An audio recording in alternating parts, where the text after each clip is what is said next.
మీ అందరి పొలాలు పండడం కోసం మా పొలంలో 1కి 2 ఎకరాలు పోయినా మాకేం అభ్యంతరం లేదు.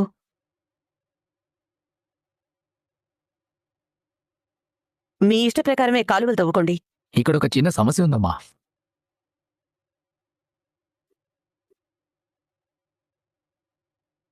ఏంటది?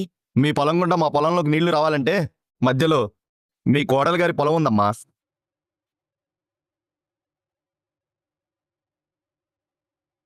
మీ ఆస్తిలో సగం భాగాన్ని మీ కోడలు గారికి రాసిచ్చారు కాబట్టి కాలువలు తవ్వడానికి మీ కోడలు గారు కూడా తన పొలం కొద్దిగా ఇవ్వాల్సి ఉంటుందమ్మా.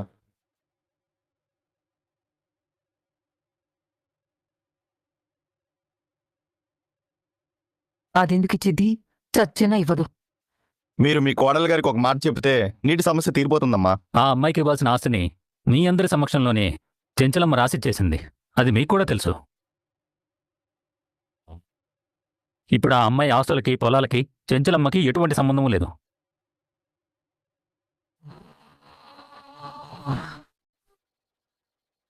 నీతే అసలైన ట్విస్ట్. మీరే వెళ్ళి ఆ సింధులతో మాట్లాడండి. అలాగే అయ్యా, వస్తామమ్మా.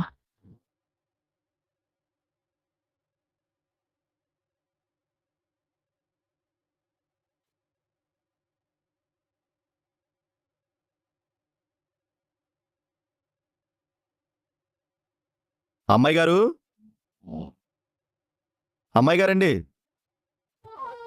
రండి, టీ తాగుతారా? ఏం వద్దమ్మా. వద్దమ్మా. ఏంటండి ఇలా వచ్చారు? మీతో ఒక విషయం గురించి మాట్లాడాలి అమ్మాయి గారు. చెప్పండి చెప్పండి. అయ్యో, మిమ్మల్ని కూర్చోబెట్టి మర్యాదలు చేయడానికి చెంచలమ్మ గారి దగ్గర ఉన్నట్టు పెద్ద పెద్ద బంగళాలు, సోఫాలు, కుర్చీలు అవి నా దగ్గర ఏం లేవండి. ఏం పర్వాలేదు అమ్మాయి గారు. మీరు అర్థం చేసుకుంటారని తెలుసులేండి. ఆ, ఏంటో ఏంటో చెప్పండి. ఏమీ లేదమ్మా, మన ఊరికి నీటి ఎద్దడి వచ్చింది. అయ్యో,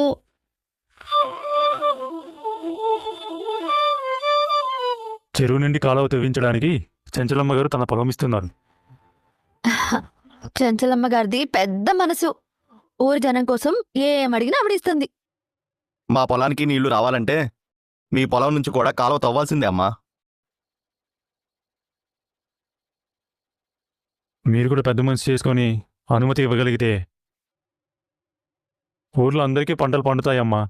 ఆ, చెంచలమ్మ గారు ఇచ్చి నేను ఇవ్వను అంటే ఏం బాగుంటుంది చెప్పండి? నేను కూడా నా పొలాన్ని ఇస్తానండి. కాకపోతే మీకు నా పొలం ఇవ్వడానికి ఒక చిన్న సమస్య ఉంది. ఏంటమ్మాయి గారు? అది ఇక్కడ చెప్పేది కాదండి, ఊరి జనాలందరూ ముందు చెప్పాలి. మీరు ఒక పని చేయండి, పంచాయతీ పెట్టండి.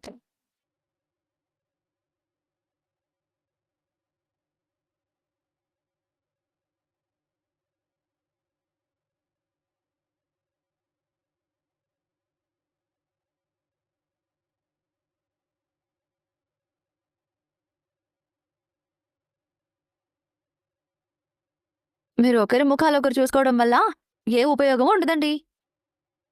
నేను ఇలా అన్నానని వెళ్ళి చెంచలమ్మ గారితో చెప్పండి. వెళ్ళండి. అమ్మాయి గారు. హ్మ్.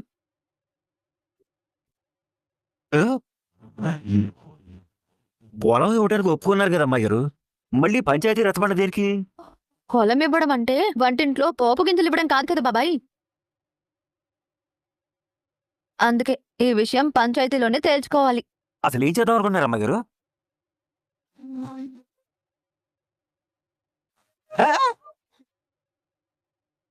ఏంటమ్మాయి గారు మీరు చెప్పేది?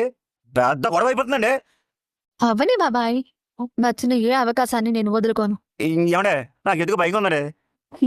ఎందుకు బాబాయ్ అంత భయం? నేనున్నాను కదా, ఎంత దూరమైనా వెళ్తాను.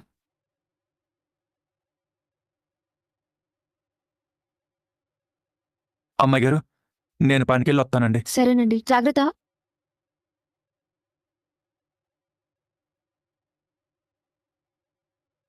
అడిగారా? అడిగామమ్మా.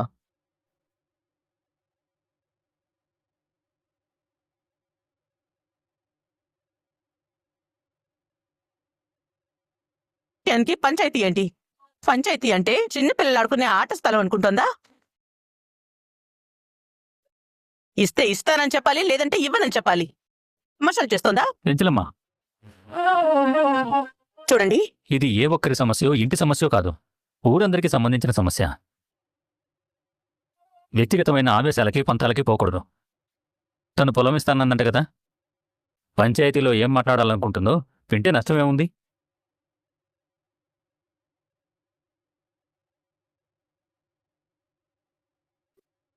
సరే, రేపు పంచాయతీ పెట్టుకుందాం. అలాగే అమ్మగారు. వస్తాం అమ్మగారు. వస్తామమ్మా.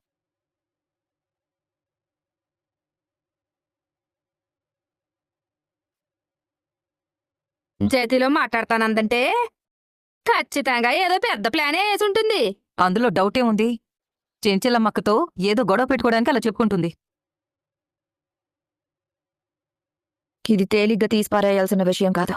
ఖచ్చితంగా రచ్చబండ దగ్గర ఏదో ఒక రచ్చ చేస్తుంది. ఏం చేస్తుందో చూద్దాం. పిడకల గురించి అంత పెద్ద గొడవ చేసిందంటే పొలం గురించి ఇక చాలా పెద్ద గొడవ చేస్తుంది. మనకు కావాల్సింది కూడా వాళ్ళిద్దరూ గొడవ పడమేగా. అదే కదా.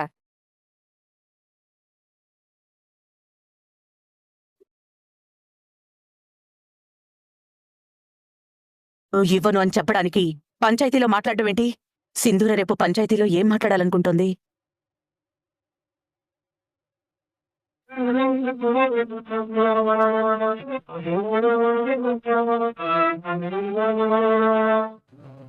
వదినా, అంత దీర్ఘంగా దేని గురించి ఆలోచిస్తున్నావు వదినా?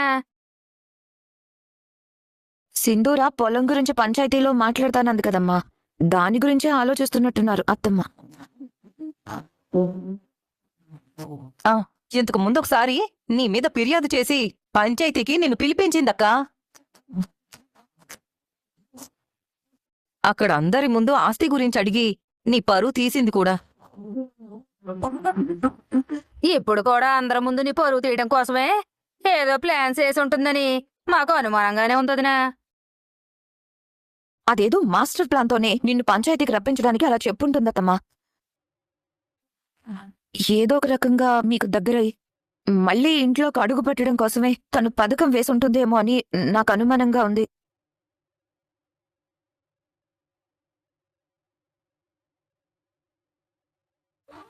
మీకింకో విషయం చెప్పనా అత్తమ్మా? సింధూర పెళ్లి రోజు విజయమ్మ మన ఇంటికొచ్చింది. ఆ రోజే సింధూర పెళ్లి చెడిపోయింది. పెళ్లి జరుగుతుందని నువ్వు, పెళ్లి జరగదని నేను, అదే మా ఇద్దరికి గొడవ అని అందరికీ చెప్పాల్సి వస్తుంది. సింధూర నీ మాట కాదని ఇంట్లో నుంచి వెళ్ళిపోయిన తర్వాత ఆ విజయమ్మ ఇంటికి వెళ్ళింది. వాళ్ళింటికి వెళ్ళిన మరుసటి రోజే సింధూర నీ మీద పంచాయతీలో ఫిర్యాదు చేసింది. సింధూర నీ మీద ఫిర్యాదు చేసిందన్న విషయాన్ని ఆ విజయమ్మే మన ఇంటికి స్వయంగా డప్పు కొట్టుకుంటూ మరీ వచ్చి చెప్పింది.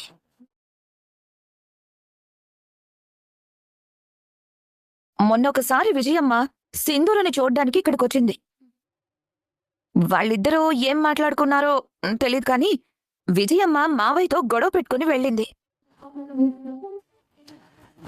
సింధూర నీతో గొడవ పెట్టుకుని రచ్చ చేసిందత్తమ్మా. ఇప్పుడు కూడా విజయమ్మ సలహాతోనే నీ పరువు తీయడం కోసమే సింధూర ఈ పంచాయతీ పెట్టుంటుందేమో అని నా అనుమానం అత్తమ్మా. అవునదినా, సింధూరకి నీ మీద ఏమాత్రం గౌరవం ఉన్నా నువ్వు ఊరు జనం కోసం పొలం ఇవ్వడానికి సిద్ధపడినప్పుడు తను కూడా ఇస్తానని చెప్పుండొచ్చు కదా. అవునక్క, అలా చెప్పకుండా పంచాయతీ మిలికి పెట్టింది అంటే ఖచ్చితంగా నీతో ఏదో గొడవ పెట్టుకోవడానికే అయ్యుంటుందని మా అనుమానం. నువ్వు తగ్గొద్దు వదినా. అత్తమ్మా, నీకు చెప్పే అంత గొప్పదాన్ని కాదు. ఎందుకు చెప్తున్నానో కొంచెం ఆలోచించత్తమ్మా. ఏ ఉద్దేశంతో పంచాయతీ దగ్గర మాట్లాడతానని చెప్పి రేపు రచ్చబండ దగ్గర ఏదైనా పిచ్చి వేషాలు వేస్తే అక్కడే దాని సంగతి చెప్తాను. వదినా, ఎక్కువగా ఆలోచించకుండా పడుకో వదినా.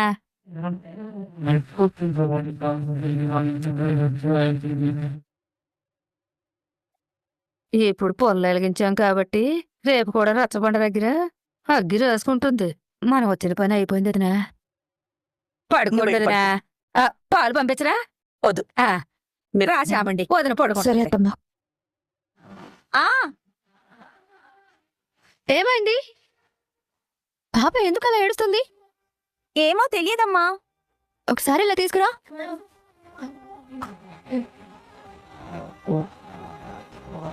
ఏమైంది రత్తాలు? ఏమోనమ్మా, గుక్క పెట్టి ఏడుస్తుంది. ఆకలికి ఏడుస్తుందేమో. పాలు పట్టావా? పట్టానమ్మా, అయినా కూడా ఏడుస్తుంది. అవునా, ఏదిటివ్వు.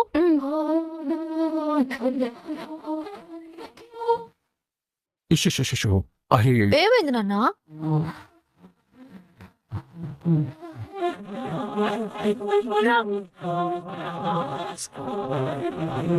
అల్లలో బాగుందా ఆ, ఎందుకు అలా ఏడుస్తున్నావు?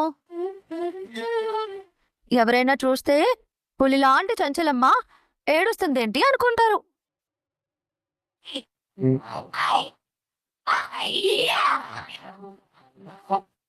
చూసారా అండి, నన్నే పేరు పెట్టి పిలుస్తుంది. ఎంత ధైర్యం దానికి! నిన్ను పిలవలే చెంచలమ్మా, ఆ పాపని పిలుస్తుంది. చంటి దాన్ని అడ్డం పెట్టుకుని అది నన్నే అంటుందండి. నన్ను అనడానికి, దెప్పి పొడవడానికి ఆ చంటి దానికి నా పేరు పెట్టింది.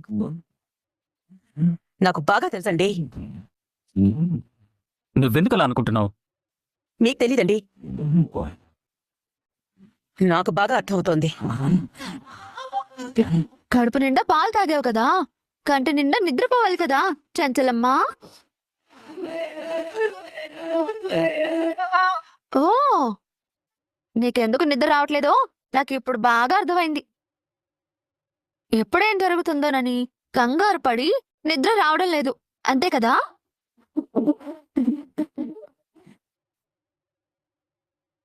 చూడండి ఎలా మాట్లాడుతుందో. రేపేం జరుగుతుందోనని నాకు నిద్ర రావడం లేదంట. అంటే రేపు జరిగే పంచాయతీని దృష్టిలో పెట్టుకుని అదలా మాట్లాడుతుందని మీకు అర్థం కావట్లేదా?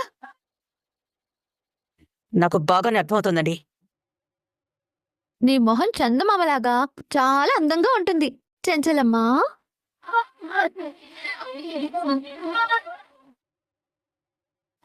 నువ్విలా నిద్రపోకుండా ఏడిస్తే అందమైన చందమామలా ఉండే నీ మొహం నీళ్ళకుండలా కనిపిస్తుంది.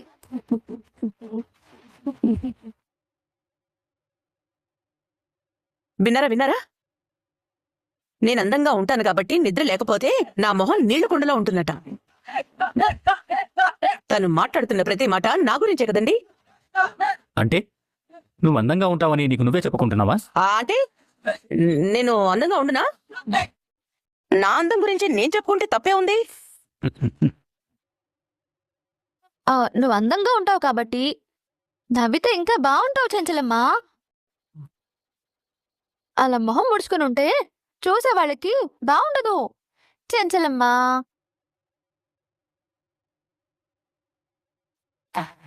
నవ్వు చెంచలమ్మా, నీకే చెప్పేది, నవ్వు చెంచలమ్మా.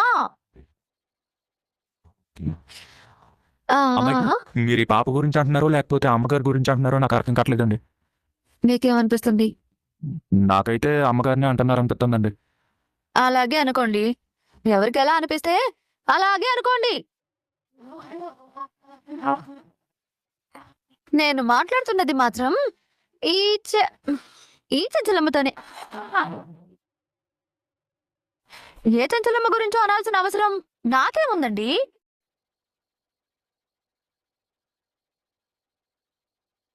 చంచలమ్మ నాకు కావాల్సిన మనిషి కాబట్టి నేను ఎన్నైనా అంటాను. మీకేంటి బాధ?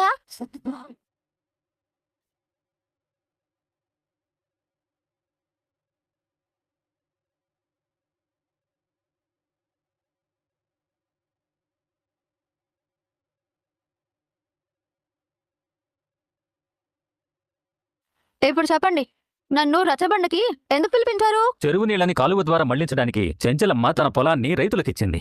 నువ్వు కూడా నీ పొలాన్నిస్తేనే అది సాధ్యపడుతుంది. నేను నా పొలం ఇవ్వాలి అంటే చంచలమ్మ గారు నన్ను, నా భర్తను క్షమించాలి. Hello viewers, welcome to my channel. గుండె నిండా గుడి గంటలు. ఈరోజు ఎపిసోడ్లో ప్రభావతి వచ్చి కావాలనే అత్తపై ప్రేమ వెలకబోస్తుంది. దాంతో ప్రభావతిని ఆపి, ఏంటమ్మా ఇది, ఇక్కడ దాకా రావాలంటే రాత్రి బయలుదేరాలి, పొద్దున బయలుదేరుతావు అని సత్యం అంటాడు. నువ్వు హాస్పిటల్లో ఉన్నట్లు ఏవేవో చెబుతున్నట్లు కలలు వస్తున్నాయని సుశీల్ అంటుంది.